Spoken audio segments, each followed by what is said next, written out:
Bem-vindo a mais uma videoaula da Escola Dominical com o professor Lucas.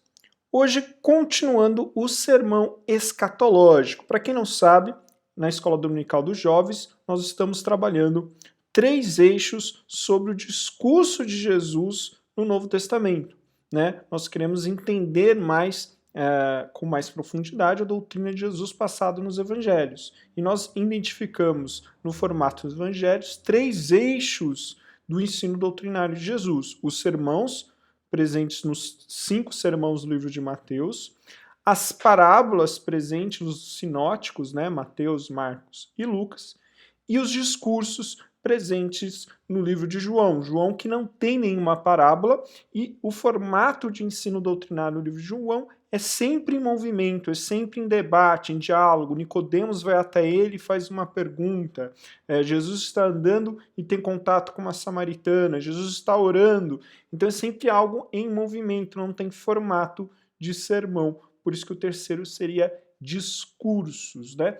Então nós estamos trabalhando esses 3 eixos, estamos no final do primeiro, a qual nós estamos trabalhando o sermão escatológico de Mateus 24, 25. Aula passada nós trabalhamos a primeira parte do sermão, então se você não teve contato ainda com essa primeira parte, eu convido você a entrar aqui no nosso canal da Igreja Metodista de Ribeirão Preto, da Central, que lá na playlist tem da Escola Dominical e você pode ver a aula anterior, para você ver do que Jesus tratava dessa primeira parte. Agora nós vamos trabalhar a segunda parte desse texto, trabalhando de Mateus 24, do 29 ao 44.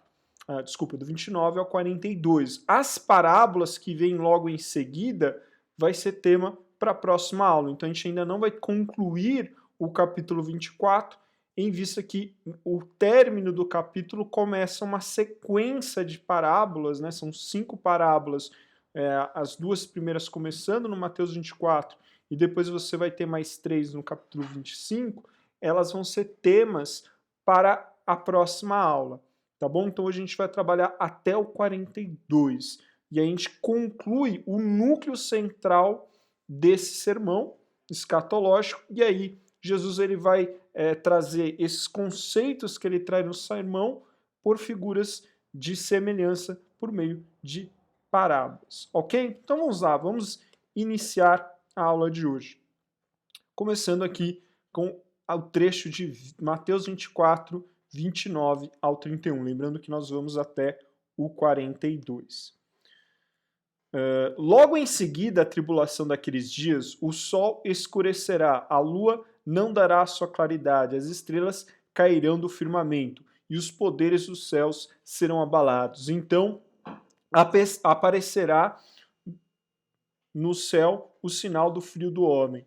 Todos os povos da terra lamentarão e verão o filho do homem vindo sobre as nuvens do céu, com poder e muita glória. Ele virá, e os meus anjos com um grande clamor de trombeta, os quais reunirão seus escolhidos dos 4 ventos, de uma a outra extremidade nos céus. Então aqui ele começa a falar do fim dos tempos, é a segunda pergunta dos discípulos. Lembrem que lá em Mateus 24, no verso 3, os discípulos perguntam: Senhor, quando acontecerão essas coisas, que é a destruição do templo, e o final dos tempos, né, e a sua segunda vinda?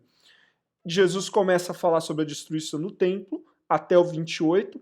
Para os discípulos, seria a destruição do templo e a vinda do Senhor seria no mesmo momento. Eles não entendiam que seriam em momentos diferentes. Por isso que a resposta de Jesus tem 2 temporalidades. A primeira, só retratando a destruição do templo, então do 3 ao 28, ele está falando sobre coisas que irão acontecer, que antecipam a grande tribulação e a tribulação, que é as dores de parto, e a grande tribulação, que é a destruição de Jerusalém, o juízo de Israel.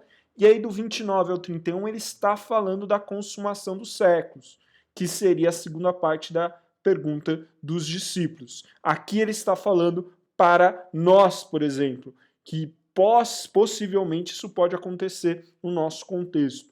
Então, aqui seria em outro tempo, que não aquele do primeiro século, não daquela primeira geração.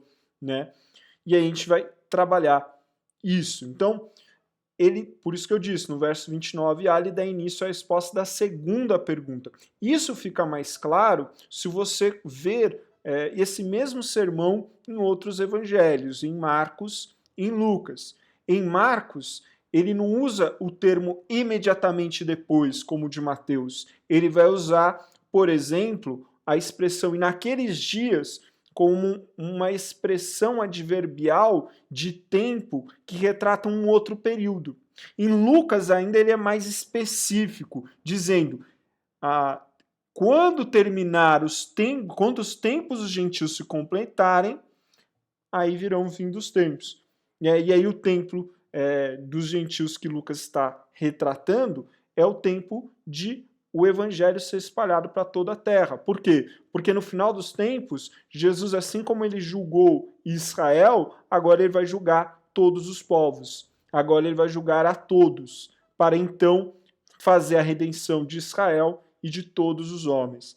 Então, ainda que o texto de Mateus fala imediatamente depois, né, não é imediatamente depois a destruição do templo. Né? Essa expressão adverbial não dá para ser levado na literalidade quando a gente compara os outros dois textos. Né? E porque Jesus sempre está tentando deixar claro que são tempos diferentes. Então essa expressão ela não pode ser levada ao literalismo, já que Marcos fala que é naqueles dias, ou seja, em outro tempo, e em Lucas deixa precisamente mais claro, dizendo quando o tempo dos gentios completarem, ou seja, o tempo da evangelização, o tempo de espalhar o reino dos céus. E aí, então, virá o juízo. Isso a gente vê já em Marcos 3,10, que quando a palavra chegar a todos, então ele viria, como está em Marcos 3,10.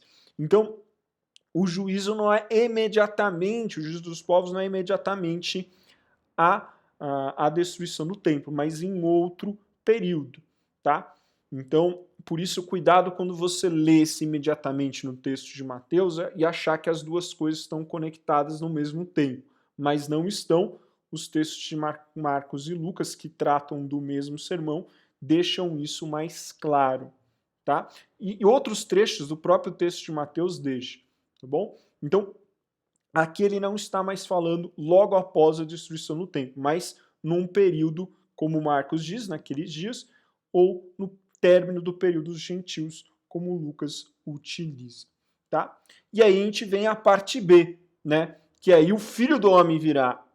E aí há uma clara alusão de efeitos catastróficos no mundo natural, né? Vai haver efeitos na Lua, no Sol, nas estrelas. E aí tem duas linhas de interpretação. Um que vai realmente é a destruição de tudo, né? E isso vai acontecer literalmente, ou seja, algo vai afetar os seres celestes, a Lua, o Sol, as estrelas, e esses eventos celestes serão sinais da Filha do Homem. Ou outros intérpretes vão dizer que essas figuras de destruição do mundo natural, que era um tipo de linguajar muito comum nos textos apocalípticos, como por exemplo de Enoque, que não é um texto canônico, mas é um texto do período de Jesus, né? Talvez, um pouquinho antes, né? 100, 200 anos antes, mas é daquele período. Então, talvez alguns tradutores vão dizer que esses efeitos de Sol, Lua e estrelas esteja falando sobre a queda de um sistema político vigente, né? Como essa destruição do mundo natural seja o desequilíbrio de um sistema político vigente, uma cataclísmica do sistema político vigente para um outro, né?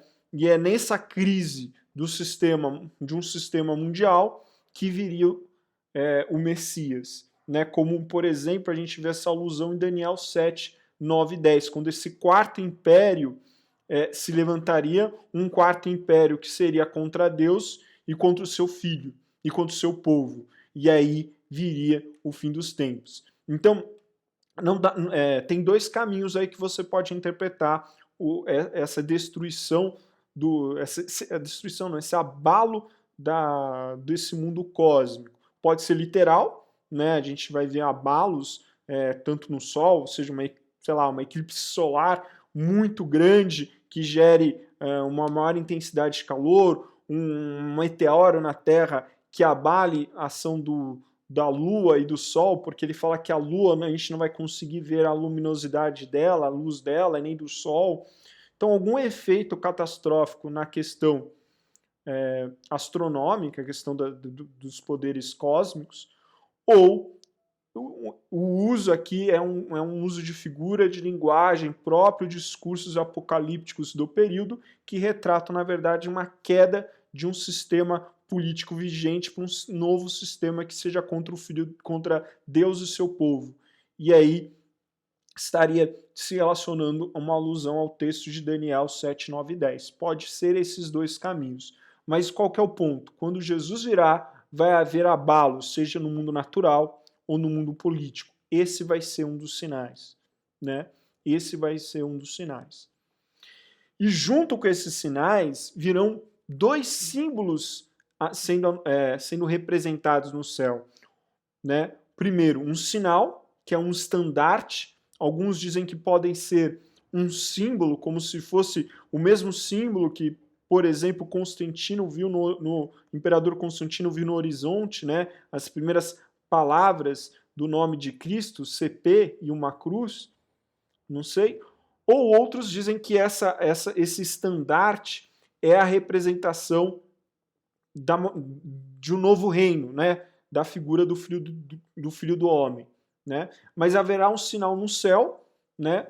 Esse estandarte, Jesus virá sobre as nuvens, né? Sobre, como você vê na imagem, os anjos tocando trombeta. E por que a figura do trombeta, né? A figura da trombeta e do estandarte é para anunciar que o rei está vindo, né? Por que você tem o estandarte e a trombeta? Porque o rei está vindo.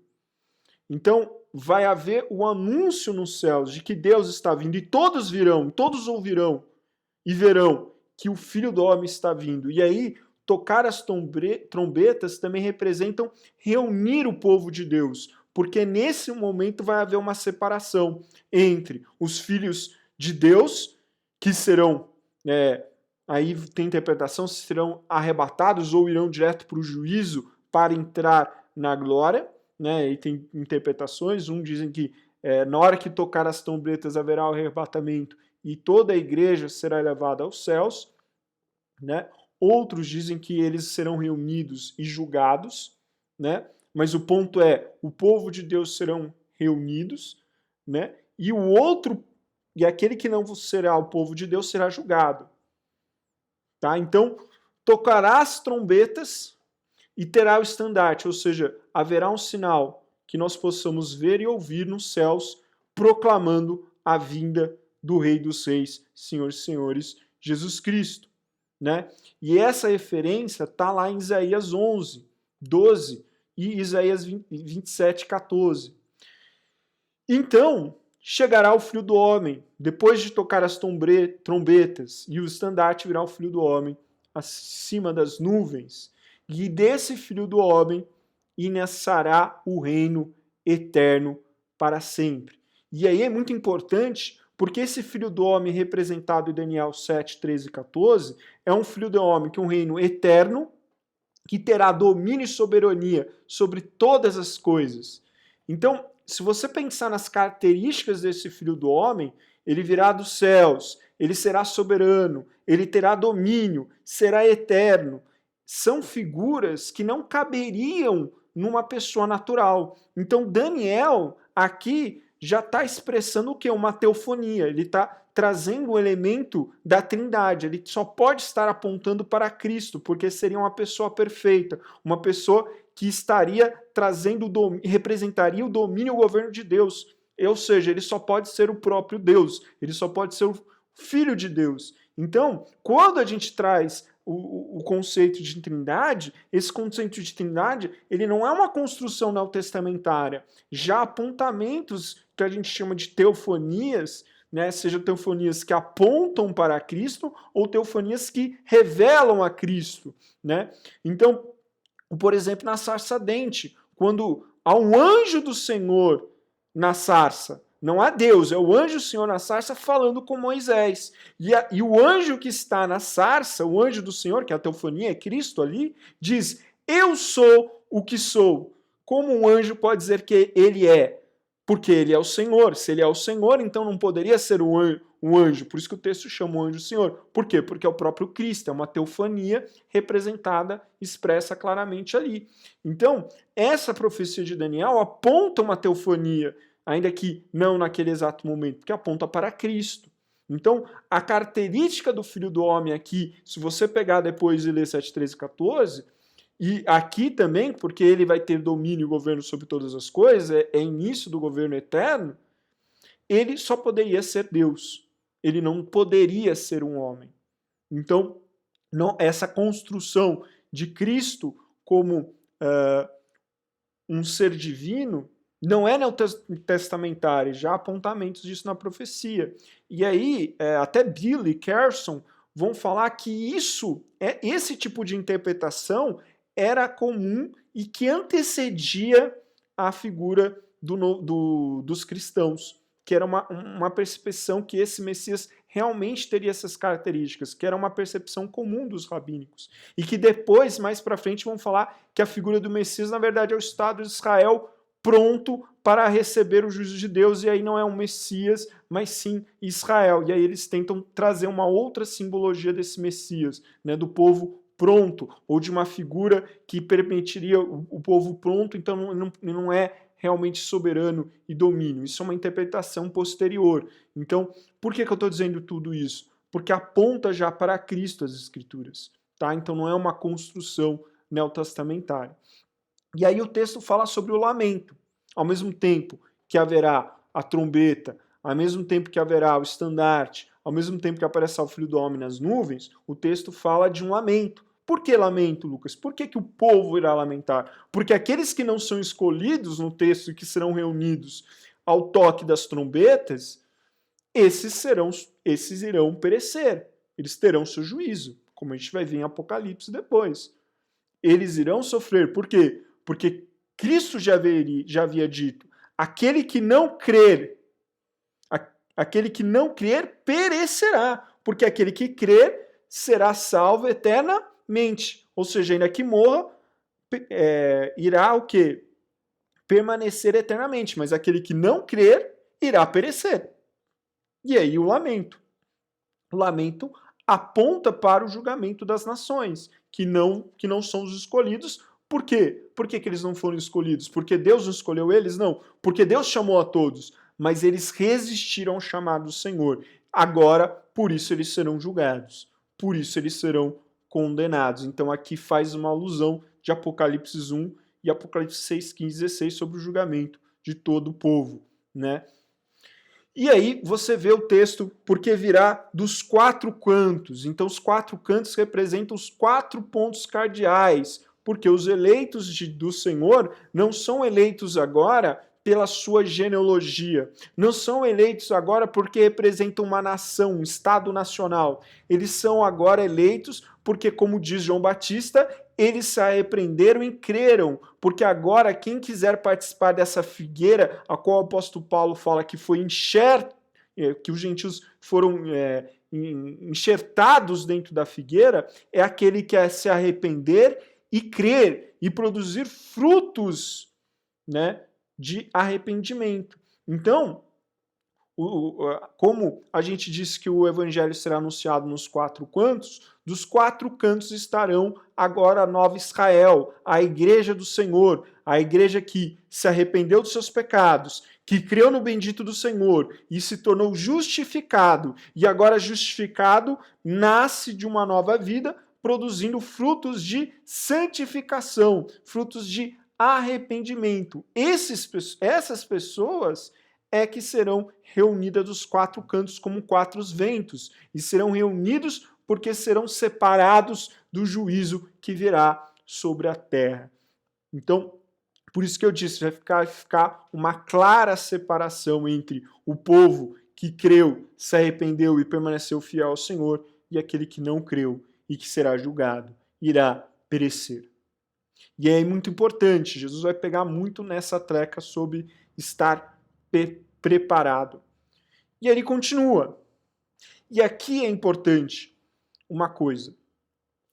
Esse 32 ao 35, ele tem uma mudança temporal, a gente vai falar um pouquinho. Então, aqui muitas vezes a gente tem que estar bastante atento, porque lembra, ele sempre está falando de duas temporalidades, a destruição de Jerusalém e o fim dos dias. E aí no 32, ele acaba retornando à primeira temporalidade, eu vou explicar por quê. Então vamos ler o texto e eu já explico.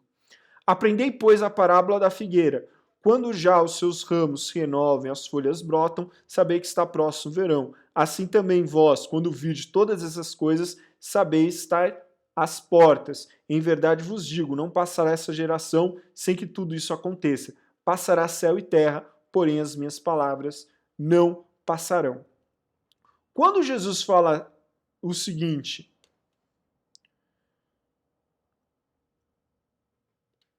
aprendei da parábola da figueira, preste atenção que Jesus, qual é a pergunta dos discípulos? A pergunta dos discípulos é: Senhor, que sinais acontecerão da destruição do templo e do fim dos tempos? Então, do 3 ao 28, Jesus está falando dos sinais da destruição do templo.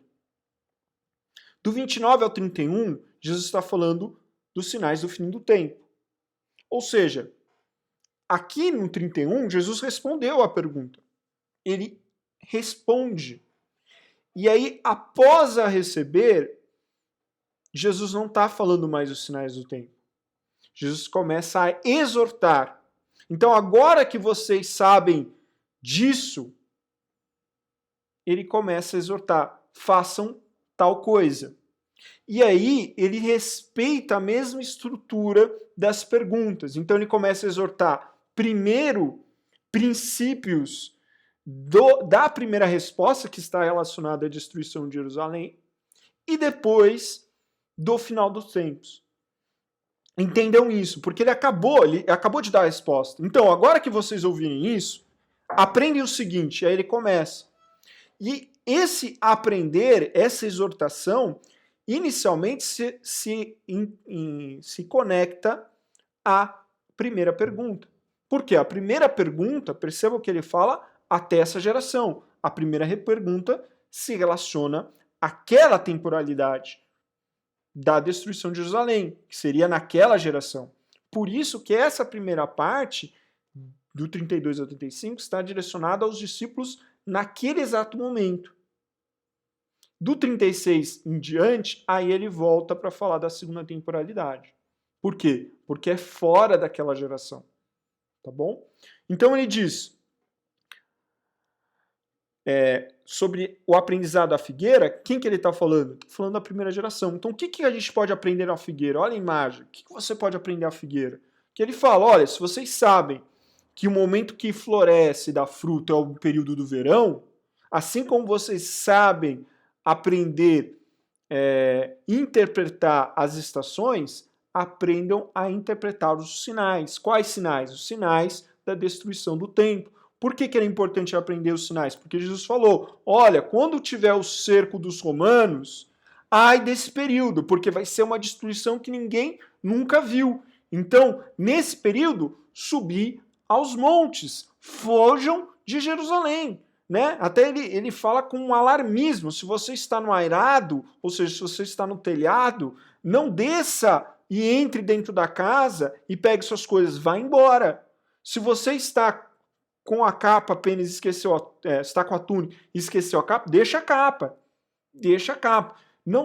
Orem para que não seja no sábado. Orem para que você não tenham mulheres grávidas, porque vai ser um momento de alarmismo, de fuga rápida, porque o que virá de juízo em Israel será terrível.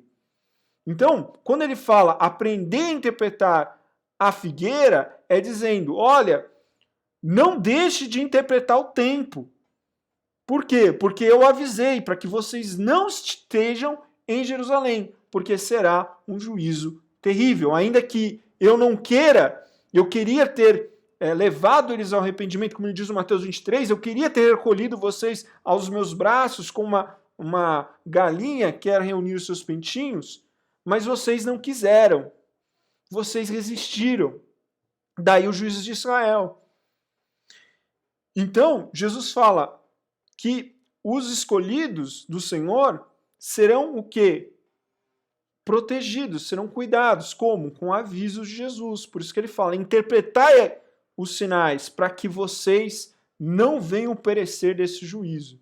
Então, é um alerta aos discípulos a interpretar o tempo assim como faz a estação e dos ramos da figueira, para que estejam prontos, para quando acontecer o prelúdio das dores de parto, ou seja, da destruição, antecede a destruição de Jerusalém, eles possam fugir. Isso foi muito importante, porque João Marcos, que era na época um dos cabeças da igreja de Jerusalém, vai usar esse texto aqui de Mateus para retirar os cristãos de Jerusalém, e nenhum dos cristãos, segundo a patrística, vai perecer na destruição, porque eles já haviam saído, porque eles lembraram da exortação de Mateus, dos sinais do tempo de Mateus 24, 3 ao 28, e interpretaram os sinais da figueira, como ele exorta aqui. E aí ele diz, o céu e terra passarão. E aqui, antes de eu falar disso, ele fala que não passará uma geração sem ver isso. Ou seja, como eu disse, ele está vinculado à primeira resposta. Aí ele começa a fazer uma exortação, demonstrando que a sua exortação é uma exortação de caráter não profético apenas, de que é o próprio Deus falando. Por isso que ele fala, terra e céu passarão, mas as minhas palavras não. Ou seja, o único que pode falar isso é Yahvé. É Yahvé que mantém a aliança eterna. Por quê? Porque ele é o próprio Deus naquele exato momento. Isso reforça o caráter da Trindade aqui. E quando ele diz as minhas palavras nunca passarão, ele ressalta a imutabilidade das suas palavras, ou seja, suas palavras não passam. Ou seja, a aliança e a salvação de Deus não passa, ele permanece para sempre, ainda que passe o tempo e aparente que elas não sejam reais. Ainda que as tribulações acabam deixando ela em plano secundário e aparenta uma palavra longe, distante, que não seja verdadeira. Jesus fala, elas não passarão. Poderá passar tudo.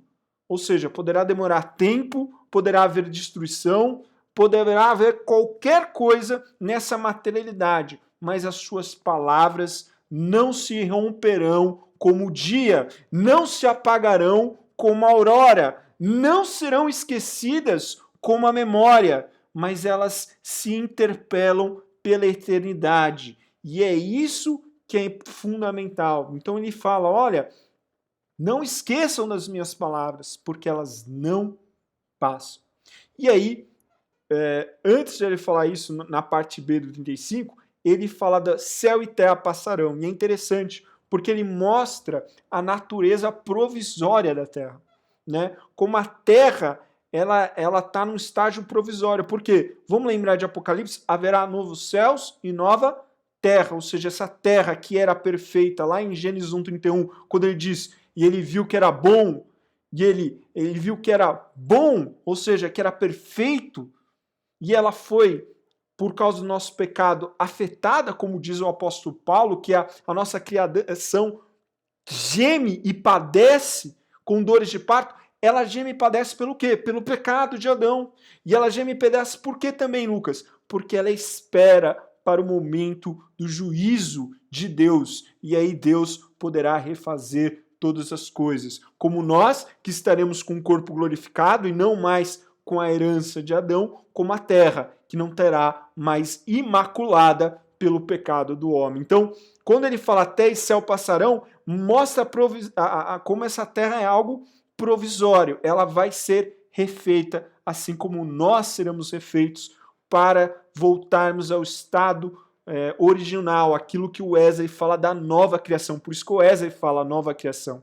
porque nós seremos criados de novo, porque não teremos mais a essência de Adão, porque viremos em corpo de glória, assim como a terra também não, porque será novos céus e nova terra. Então traz a ideia da questão de algo provisório, como nós. Nosso corpo é provisório, por isso somos peregrinos, estamos provisoriamente, porque viveremos eternamente em corpo de glória, em Cristo, novos céus e nova terra, cantando ao nome do nosso Senhor. Tá? Então, daí essa ideia por isso que ele fala, né, isso está presente no Salmo 102, né, sobre as vestes que serão trocadas, né, essa expressão que o Salmo usa, Isaías também usa a mesma expressão para mostrar essa questão de algo provisório que será redimido, né? E aí a gente chega na parte final desse texto, lembrando que do 42 em diante, tanto o capítulo 24 como o capítulo 25, serão 5 parábolas. Essas parábolas a gente vai começar a analisar na aula da semana passada, na próxima semana, desculpa. Vamos lá. Mas a respeito daquele dia e hora, ninguém sabe, nem anjos do céu, nem o Filho, senão o Pai. Pois, assim como o Filho nos dias de Noé, também será a vinda do Filho do Homem. Porquanto, assim como nos dias anteriores ao dilúvio, comiam e bebiam, casavam-se e davam casamento, até que um dia Noé entrou na arca, e não perceberam, senão quando veio o dilúvio, e levou a todos, assim será também a vinda do Filho do Homem. Então, 2 estarão num campo, e um será tomado, e deixado o outro. 2 estarão trabalhando no moinho, uma será tomada, e a outra deixada. Portanto, vigiai, porque não sabei em que dia vem o nosso Senhor. Ainda que Jesus tenha revelado sinais do fim dos tempos, os sinais eles querem mais apontar que ele vai vir agora não como servo sofredor, mas como rei que vem para governar e julgar e proteger e salvar os seus escolhidos, do que apontar o que vai acontecer, até que você vê pela substância do que ele fala do fim dos tempos. São 29, 30, 31, enquanto que na destruição de Jerusalém é do 3 ao 28.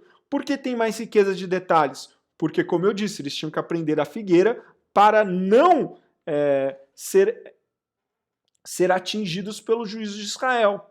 Aqui não haverá escapatória do juízo do Senhor. Aqui no fim não há escapatória, então não há sinal. O sinal é que ele vai vir e vai governar e vai redimir todas as coisas. Esse é o sinal. Ele vai vir e ele vai governar todas as coisas. Então, por isso, não há o tempo, ninguém sabe qual que virá o tempo. Então, qual é o nosso papel? Vigiai, esteja pronto, né? Esteja pronto. E aí ele usa a figura, como você vê na imagem, de Noé, as pessoas vivendo normalmente e Noé gritando com a sua arca ao fundo na imagem, pedindo para que o povo se arrependesse e eles não dão ouvido. Então, aqui ele se volta à segunda pergunta, da consumação dos tempos. E aí ele retoma um período temporal, né, que não é naquela geração, é em outra. E deixa que o nosso papel sobre o final dos tempos não é prever.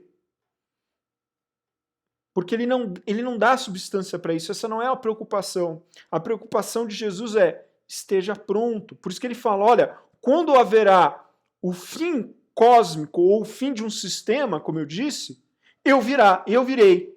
E eu virei e todos ouvirão. E todos saberão que eu sou rei e que o meu governo começa. E nesse momento, aqueles que creram em mim serão chamados dos 4 cantos. E aqueles que não creram lamentarão por não ter crido e sofrerão o juízo. É isso, basicamente isso. Ou seja, não tem substância de detalhes. Por quê? Porque ninguém saberá, não é esse o ponto.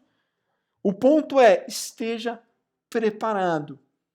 Esteja preparado. Assim como Noé não sabia quando o dia viria chuvas, mas ele esteve preparado, ele fez a arca, ele avisou os seus filhos, ele cuidou dos animais que vinham e entravam na sua arca, ele se preparou como naqueles dias.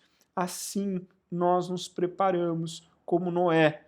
Porque ele era justo, não é porque ele era sem pecado, mas é porque ele ouviu a palavra de Deus e aguardou. Porque se nós ouvimos e cremos, como diz o apóstolo Paulo, não somos justos, mas somos justificados. Porque todos padeceram, todos pecaram, todos são justos à glória de Deus. Mas o Senhor, o nosso Pai, não nos abandonou, mas mandou o nosso Filho unigênito para que todo aquele que cresce não pereça, mas tenha vida eterna, porque o seu sangue nos justifica.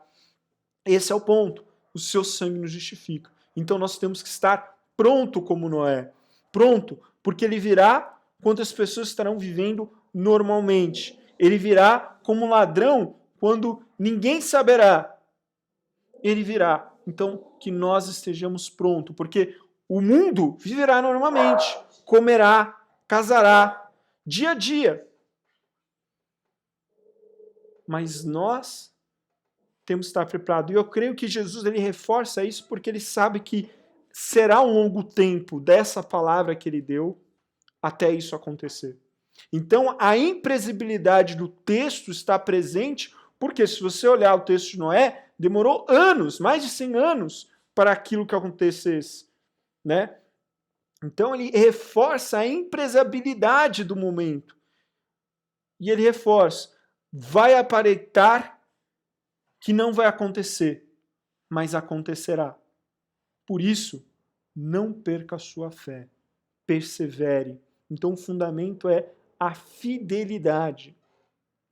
E aí, nessa ideia de crer, de estar pronto, como se fosse amanhã, e aí eu pergunto, será que eu estou pronto? Será que você está pronto?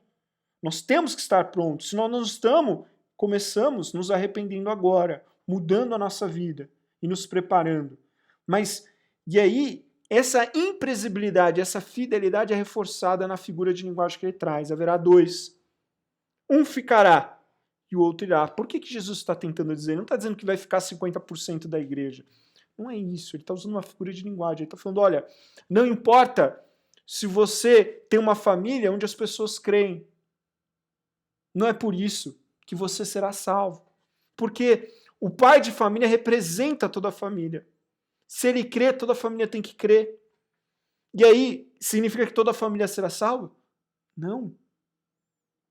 Ainda que sejam irmãos, ainda que se conheçam, um vai, o outro fica.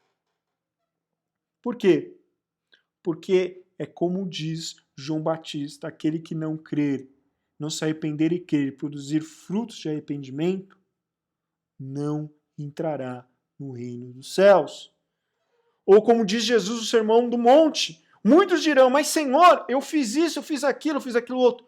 Aparta-vos de mim, vós que praticai a iniquidade. Eles não tiveram frutos de arrependimento. Eles creram, mas não permaneceram na sua fé. Porque se permanecessem, os seus frutos, como diz Tiago, os seus frutos, ou seja, as suas ações, ou seja, o que o Wesley fala, a sua santificação refletirá a sua fé.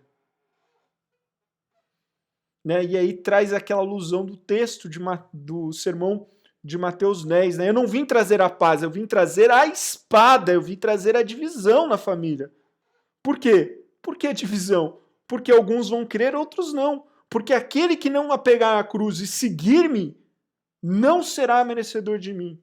Ou seja, se nós não tornarmos as suas palavras senhoras da nossa vida e vivermos por ela, nós não seremos salvos. Porque os nossos atos devem acompanhar a nossa fé para que a nossa fé seja verdadeira. Por isso que o Wesley fala da justificação e da santificação. E aí a santificação é um processo sinergético dos meios de graça que transforma a nossa vida, né? Meios de graça, oração, leitura da Bíblia, cultos, discipulados, ceia, e esses meios de graça têm um fim, que é a nossa transformação. Se não transformou, não adiantou nada. E esse fim vai nos preparar não só para sermos santificados, mas para santificarmos a nossa realidade.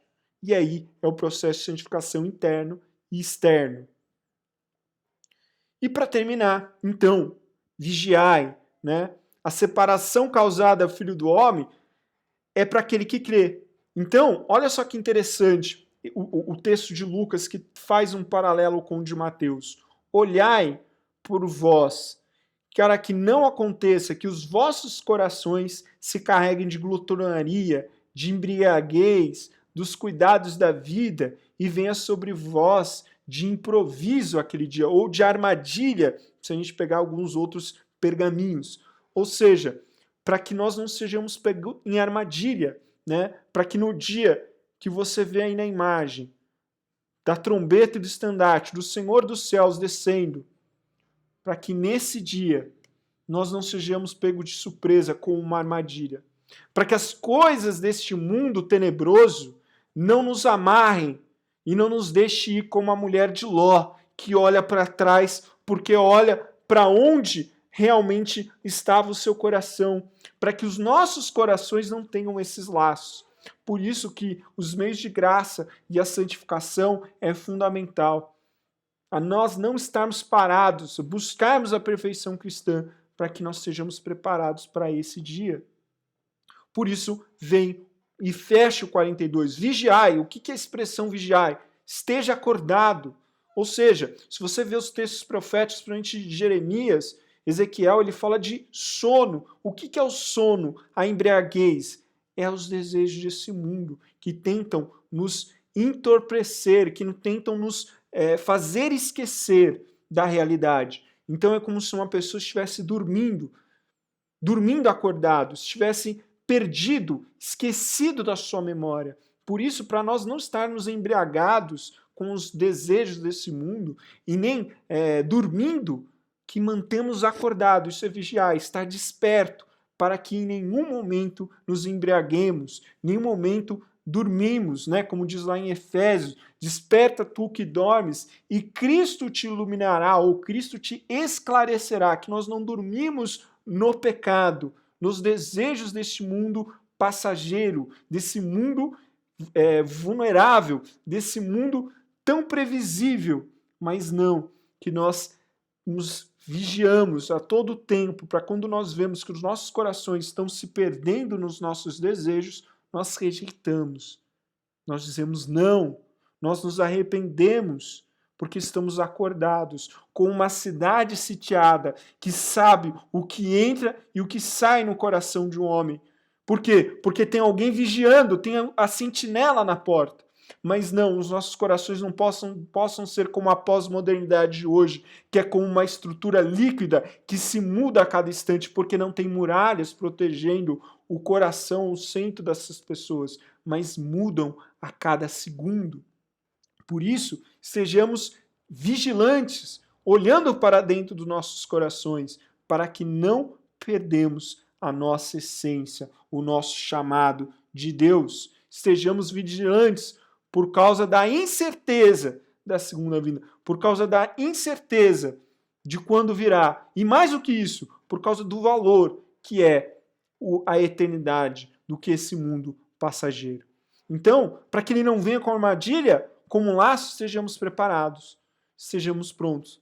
Por isso que logo ao término dessa parte do sermão, então ele explica os sinais, exorta, e aí ele fala 5 parábolas sobre vigiai. O que é vigiai? E aí ele vai aprofundar mais esse termo. O que seria esse vigiai? E aí ele vem com 5 parábolas. Então, essas parábolas a gente vai trabalhar na próxima semana, não as 5. Provavelmente eu vou trabalhar 3 e depois 2, né? Mas para vocês entenderem por que eu paro aqui, porque aqui em diante ele fala dos fundamentos do vigiai, e aí ficaria muito longo, mais longo ainda o vídeo. Então a gente para aqui no 42, e é legal também um paralelo com Lucas, novamente, né? Que ele fala, vigiai, pois, todo o tempo, orando, para que sejais havidos por digno de evitar todas essas coisas, que seria o juízo. Então, em Lucas, né, no sermão em Lucas, dá mais detalhes, né, porque ele não tem as parábolas logo em seguida. Então, que nós sejamos vigiando, com a mente aberta, né, orando para que nós não nos perdemos, para que nós não nos enfraquecemos, para que nós não desistemos e continuamos, para que, na hora do Senhor chamar, seja na nossa morte ou seja na sua vinda, estejamos prontos, como se fosse hoje. Tá bom? Espero que vocês tenham gostado. Vamos orar para terminar. Senhor, em nome de Jesus, nós te pedimos, Senhor, desperta nossa mente, o nosso coração todos os dias como uma sentinela diante de uma muralha, para que não perdemos quem devemos ser e qual é o nosso propósito de vida, para que não perdemos o que realmente importa, para aquilo que realmente devemos tempo, para que sejamos aquilo que o Senhor nos chamou, para que não nos esquecemos do seu nome, e quando as trombetas tocarem, e quando o seu nome seja anunciado nos céus, possamos ser os escolhidos do seu nome. Por isso, ajudai-nos, não nos deixe levar pelos nossos desejos e pelas nossas vontades passageiras, mas diariamente proclamar em nossos corações a sua vontade e abrir os nossos olhos com o seu esclarecimento para sempre lembrarmos quem somos, quem devemos ser e qual é o nosso propósito. É o que nós te pedimos. Abençoa o culto dessa noite. Abençoa essa semana que há de vir. Em nome de Jesus. Amém. Amém? A paz do Senhor. Até a próxima aula. Abraço.